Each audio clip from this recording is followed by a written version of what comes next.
Appreciate it. Well, Texas, let's head there, now leading a pack of states, actually, in suing the Trump administration to force an end to DACA.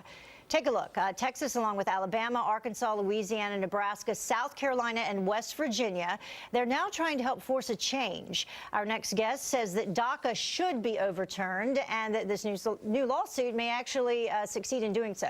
So here now is Senior Legal Fellow at the Heritage Foundation, Hans von Spakovsky. Thank you so much for joining us, Hans. Sure thing. So let's take a look, first of all, what this DACA lawsuit claims. Amongst other things, that it violates federal immigration law. It was implemented without the notice and comment procedures, and it violates the take care clause of the Constitution. So how viable do you think this lawsuit is? Well, I think it's very viable. Don't forget that Texas led the prior coalition of states that successfully stopped the other amnesty program that President Obama tried to put in. Remember, here we're talking about the DACA program, the one for childhood arrivals. But remember, Obama tried to put in a second program, the DAPA program, which was for the illegal parents of Americans. Texas a couple of years ago sued, made exactly the same claims, and they got a nationwide injunction that eventually was upheld by the U.S. Supreme Court, saying that the president didn't have the authority to put in that kind of an amnesty program for illegal aliens. So we're also dealing with this backlog of immigration cases. It's reached over 1 million. What is the issue there?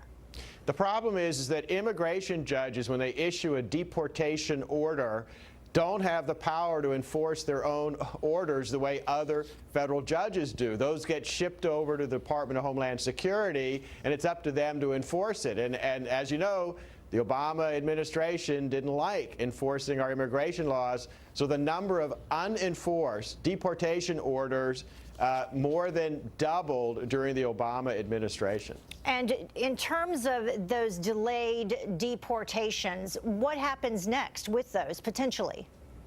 Well, this is why the Department of Homeland Security needs more resources. They need more agents. They need more money to be able to basically work on that backlog. As you know, the president's been trying to get more money out of Congress so they can hire more agents and more customs officials. That's what they need to be able to, like I said, get rid of this backlog. So more agents and custom officials versus more judges?